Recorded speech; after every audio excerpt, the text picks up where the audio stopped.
Okay, so last time we're gonna go ahead and make a call. You can go ahead and enter the number by clicking on the keypad if you wanted to, or you can enter it manually.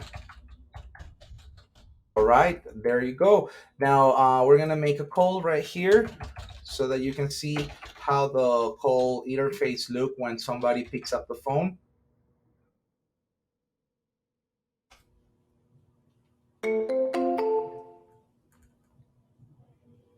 Right now it's ringing.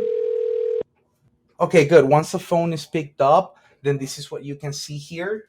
Then you have here the option to mute. You have the option to place a customer on hold here, and the customer is going to listen to this music or the music that you program. You can remove them from hold. You can go back to your keypad. You can pause your recording. This is optional. You know, some offices is not available for agents to decide. You can leave notes as well.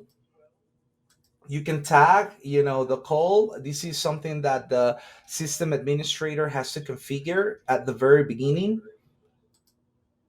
You can assign this call. Let's say if it's for another user, okay, let's say you can assign it to user one, and you can see that call was assigned. Here you'll release the call. You can add someone to the call here, okay, or you can transfer this. Let's say if you want to transfer this to a teammate, you can select from the list, or you can enter a different number. Let's say you were going to transfer to 818-800-4574, let's say.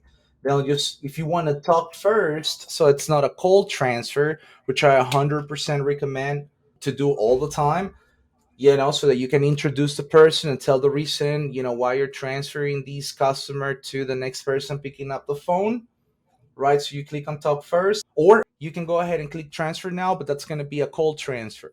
So though you're not going to have the chance to introduce the person to the next agent picking up the phone. Good. So this is what we have right now. That is going to be the training. I hope you guys have learned. And if you have any questions, let me know. Any comments, please leave them right here. And let me know if this was helpful to you. If you have any other tips and tricks, that can help us out to use better AirCall. And thank you again. You guys have a wonderful day. Take care. Bye-bye.